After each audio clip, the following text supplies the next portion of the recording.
Bom, dos apaixonados, vamos para o quadro Mercado de Trabalho, hoje falando sobre a realidade profissional para pessoas com deficiência. A gente conversa ao vivo com a Amanda Pinheiro, que tem mais informações, mostrando um pouco o panorama e também história de pessoas com deficiência que estão no mercado de trabalho. É isso mesmo, Márcio. Márcio, imagina para você conseguir um emprego pode ser difícil. Agora, a realidade para pessoas com deficiência é ainda pior. Mas isso foi mudado graças a uma lei estabelecida há mais de 30 anos, que é chamada Lei de Cotas. E nós fizemos uma reportagem contando a história de tantas pessoas que superaram esses obstáculos, se qualificaram e conseguiram se recolocar no mercado de trabalho através da lei e através também de associações que dão apoio a pessoas com deficiência. Vamos acompanhar. Encontrar dentro das empresas a oportunidade necessária para se desenvolver profissionalmente era o grande objetivo da Rosiane Sanches. Ela nasceu com uma deficiência no braço esquerdo e coleciona várias experiências no currículo. A minha vida profissional eu iniciei num supermercado, como balconista. Depois eu fui trabalhar num supermercado. Depois eu saí de lá, fui para uma concessionária, trabalhei também num shopping, atendimento, e também trabalhei numa multinacional lá em Benevides, uma companhia de bebida, onde eu passei 7 anos como assistente administrativo. A chamada Lei de Cotas garante que 2% das vagas no quadro de funcionários sejam ofertadas a pessoas com deficiência. A Adriana trabalha na área de recursos humanos de uma multinacional com sede no Pará. Segundo ela, a política de contratações vai além da quantidade definida nas cotas. A gente tem uma política, que é o DIP, que é a nossa política de diversidade, inclusão e pertencimento. Através dela, que pauta as nossas decisões, orienta aí as nossas ações, para que a gente possa absorver mais ainda diversidade, em especial pessoas com deficiência. A Associação Paraense das Pessoas com Deficiência tem um importante papel na inclusão de PCDs no mercado de trabalho. De acordo com informações da entidade, até o início de junho foram recebidos 338 currículos, sendo 210 masculinos e 128 femininos. Foram enviados às empresas pela APPD 274 profissionais PCDs. No início, quem absorveu muito foram os supermercados, que isso ficou até uma marca, dentro de Belém, os supermercados, na questão de empacotamento, no atendimento, na reposição de mercadoria, mas hoje nós estamos em toda a empresa. Segundo dados do IBGE, pelo menos 45 milhões de brasileiros, ou seja, 20% da população do país, tem algum tipo de deficiência. Algumas limitações foram adquiridas ao longo da vida, como é o caso da Débora, que foi vítima de violência doméstica aos 19 anos. Mas conseguiu se recolocar no mercado de trabalho. Eu superei tudo que passou, Então, eu sofri, eu não sofro mais, Importante destacar isso, que eu saí daquele momento, mas eu não me encontro mais nesse momento.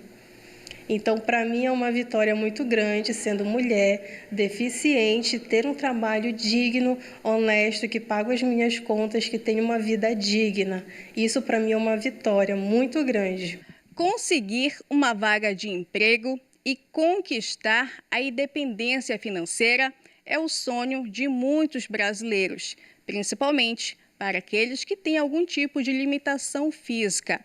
A abertura de vagas através de cotas no mercado de trabalho proporciona a inclusão, mas vai além disso, resgata a autoestima dessas pessoas. A gente percebe logo que eles são pessoas que estão autoestimados e aí casa logo. Todo mundo procura logo marido, mulher, quer ter filho, cria todas as possibilidades. A gente aprende muito, entendeu? Cada dia da vida da gente a gente aprende um pouco, entendeu? Então eu gosto muito do meu trabalho, sim, com certeza. A gente tem uma deficiência, mas isso não quer dizer que seja o fim.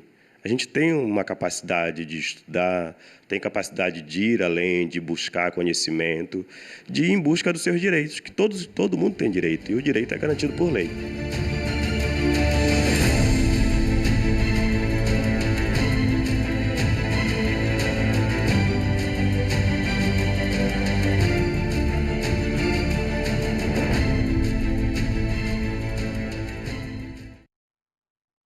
Isso mesmo, para continuar falando sobre esse assunto, nós vamos conversar com a gestora de RH, Aline Sampaio, que está aqui conosco. Aline, bom dia, muito obrigada pela sua participação aqui no Bom Dia Pará. Aline, a lei de cotas é essencial para esse público que tem aí alguma deficiência, alguma mobilidade reduzida, porque garante os direitos e a inclusão dessas pessoas no mercado de trabalho. De que forma essa lei funciona dentro das empresas? Bom dia a todos. As empresas hoje, a partir de 100 funcionários, a legislação assegura que elas precisam ter uma porcentagem de 3 a 5% de inclusão de deficientes dentro do seu quadro, né? E essa lei é muito importante porque durante muito tempo essas pessoas foram excluídas do mercado de trabalho. Eram tidas como pessoas incapacitadas, como pessoas com debilidades. E se a gente for parar para pensar, todos nós temos algum tipo de limitação. A deles são diferentes das nossas, né? Então, essa lei, ela assegura que as empresas não apenas incluam por incluir, mas elas precisam fornecer condições para que esse trabalhador se desenvolva dentro da organização. Então, a lei ela assegura ao deficiente que ele tenha ali uma representação social do trabalho. Aline, há um limite dessa cota, né? Vai de 2% até 5%, pelo percentual do quadro de trabalho. A gente acompanhou na reportagem que as empresas até ultrapassam, elas podem fazer isso? Sim, de 3% a 5% é o mínimo, né? A partir de 100 funcionários, ela precisa obrigatoriamente ter de 3% a 5% da sua cota de deficientes. Mas a inclusão, ela é tão bela, ela traz tanto ganho para a organização em termos de expandir a diversidade cultural, em termos de expandir o desenvolvimento não apenas daquela pessoa que está ingressando, mas ali da cultura organizacional, ali dos próprios funcionários que estão em torno dos próprios gestores, que aí tem empresas que ultrapassam realmente e contratam bem mais quantidade de deficientes, não apenas pela cota em si, para cumprir a tabela da cota, mas pelos ganhos que a empresa tem contratando PCDs. Aline, aqui no Pará, a maioria dessa mão de obra de pessoas com deficiência é no setor de serviço, mas essas pessoas também são absorvidas no setor administrativo, por exemplo, pelas instituições públicas e privadas. De que forma é feita essa seleção? Essa pessoa se enquadra nesse perfil?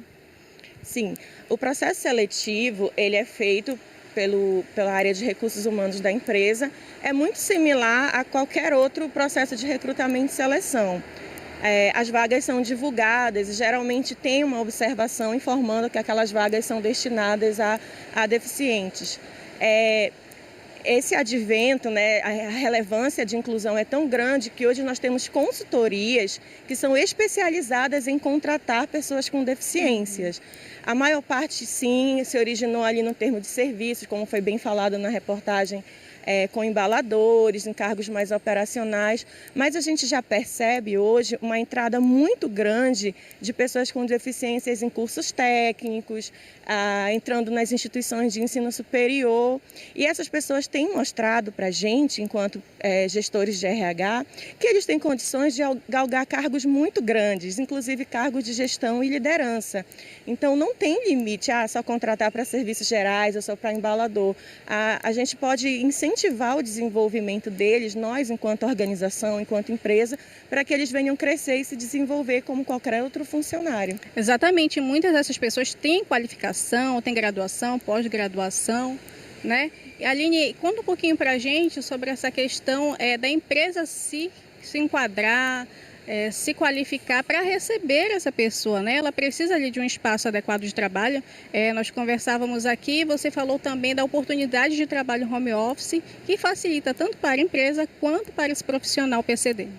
Exatamente. A pandemia trouxe alguns ganhos para o mundo corporativo e um desses ganhos foi a possibilidade do trabalho remoto. Então, por exemplo, um cadeirante. Antes, quando se contratava um cadeirante para qualquer quadro administrativo ou de atendimento, se precisava criar toda uma infraestrutura para absorver essa pessoa, né? E isso é um benefício para a empresa. A gente não tem que entender isso apenas como um gasto, mas como um investimento também.